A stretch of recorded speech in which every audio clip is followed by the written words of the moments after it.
Dans la rubrique des livres et des anecdotes, nous allons vous parler aujourd'hui de l'ouvrage « Que ton règne vienne ».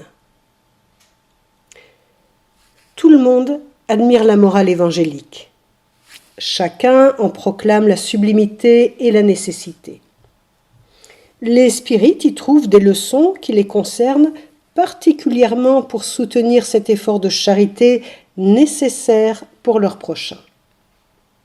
Allan Kardec en pose les bases avec son ouvrage « L'Évangile selon le spiritisme » et Amélia Rodriguez nous guide dans les subtiles leçons du Christ en nous plongeant dans une époque si semblable à la nôtre. L'auteur. Plus connue sous le nom d'Amélia Rodriguez, elle est une remarquable poétesse, un professeur émérite, une écrivaine et une dramaturge de grande culture en cette fin du XIXe siècle. Après sa désincarnation, elle poursuivra son travail sur le plan spirituel avec l'esprit Johanna de Angelis. Son ouvrage.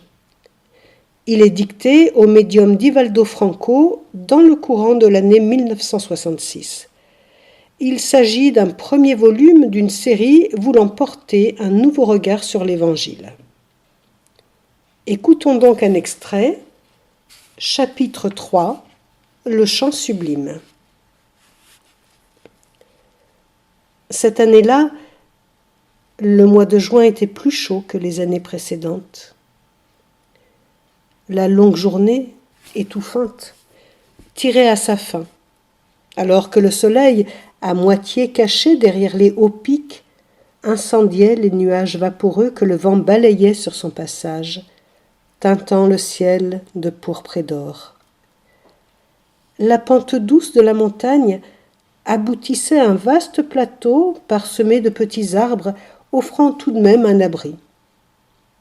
La foule avait afflué vers l'endroit depuis le début du jour, comme attirée par une expectative fascinante. Il y avait des Galiléens des environs, des pêcheurs, des agriculteurs, des gens simples et souffrants, surchargés et affligés.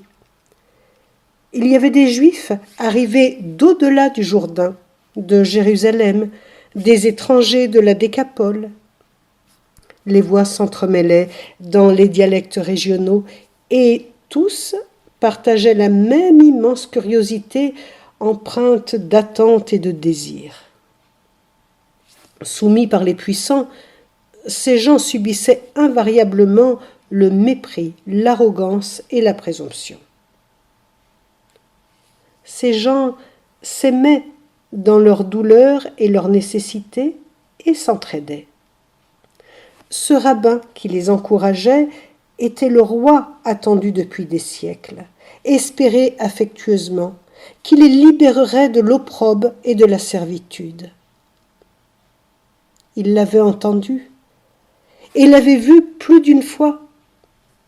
Et ils avaient constaté que jamais personne n'avait fait ce qu'il faisait, ni n'avait parlé comme il parlait.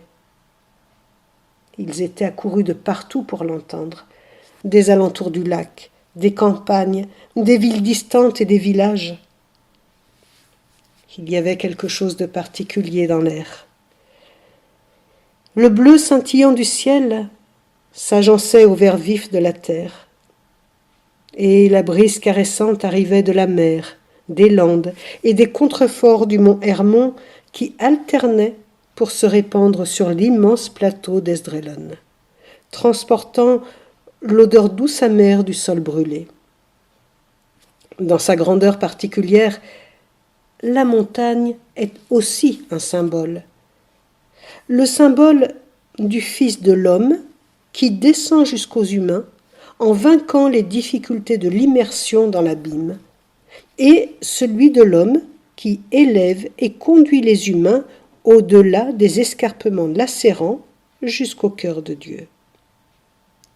En outre, la montagne constitue un point saillant du paysage. Grimper la montagne peut signifier vaincre les obstacles qui entravent la progression sur le chemin évolutif. Descendre la montagne peut signifier ne pas tenir compte des obstacles et refaire le chemin en tendant les mains à ceux qui sont restés pris derrière. La descente jusqu'aux humains pour les élever vers Dieu est très ardue. Se perdre parmi les querelles humaines pour trouver les esprits perturbés dans la nuit des nécessités apparentes, pour ensuite resplendir dans l'aube sublime en les guidant au-dessus des décombres de la veille, afin de monter jusqu'au plateau où brille en permanence le soleil du jour clair et durable. Descendre sans tomber. Les humains engendrent des obstacles à partir des opinions et érigent des collines avec des conventions. S'oublier et voir jusqu'à ceux qui se débattent au milieu des préoccupations inutiles, qui ravivent avec empressement en étant aux prises avec un désarroi émotionnel. Se donner. S'intégrer et sembler être comme les autres, mais en étant comme personne. Voilà les options. Monter, descendre. Monter sans abandonner les bas-fonds et descendre sans oublier les cieux. La montagne était une montagne quelconque.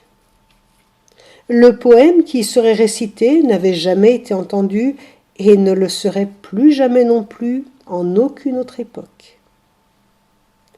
L'évangéliste Matthieu raconta « Et Jésus, voyant la foule, grimpa sur une montagne. » Tandis que Luc indique « Puis, descendant avec eux, il s'arrêta dans un endroit planche. » Monter ou descendre, cela importe peu. Cependant, la vérité est que sur le plateau de la montagne, il s'arrêta, et debout, se revêtit de lumière. Une auréole resplendissante illumina ses cheveux embrasés que la brise légère faisait volter. Ses vêtements irradiaient et l'anxiété des gens qui l'entouraient était palpable.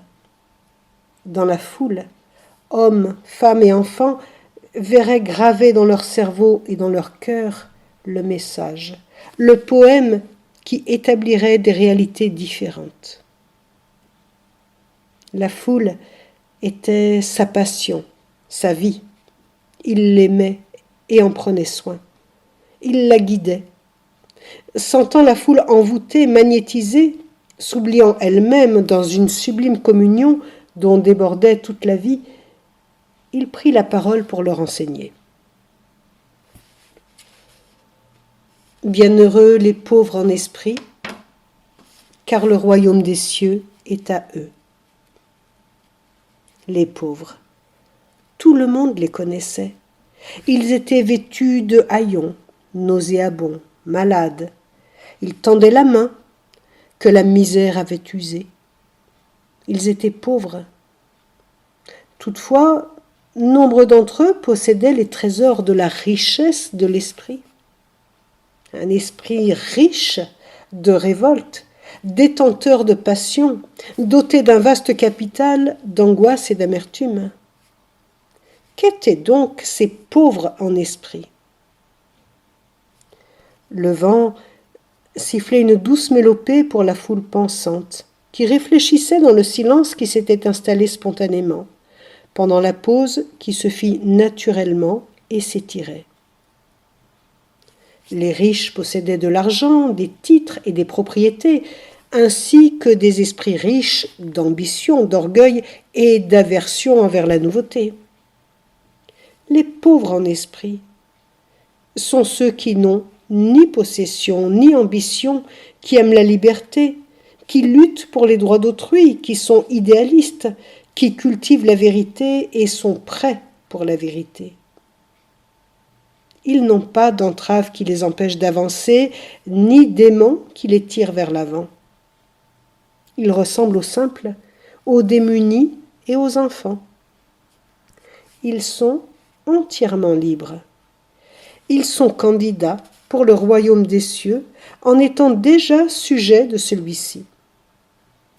Ils sont innocents parce qu'ils ont vaincu au prix de leurs larmes et de leurs sueurs. Ils ont payé leurs dettes et corrigé leurs travers. Ils sont purs, mais sans le vide du « je ».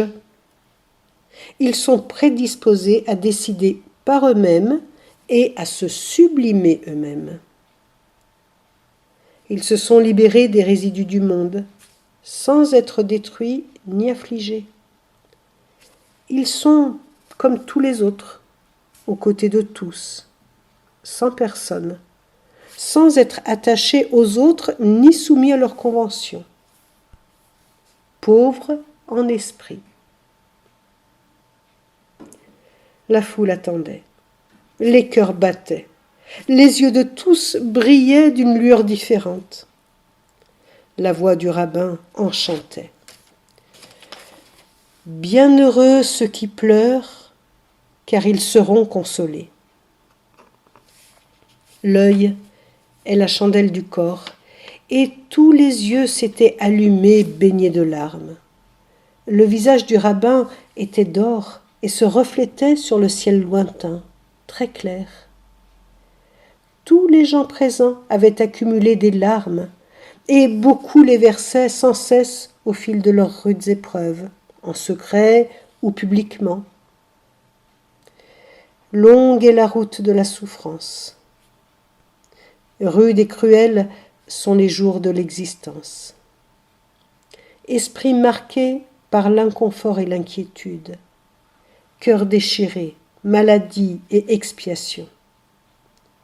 Tous pleuraient et ressentaient une paix restauratrice, découlant des pleurs. Beaucoup croyaient que pleurer était honteux, oubliant les larmes de honte. D'autres disaient que les larmes sont un signe de petitesse et témoignent de la faiblesse et de l'absence de dignité. La pluie décharge les nuages et enrichit la terre. Elle débarrasse de la poussière et vitalise le verger.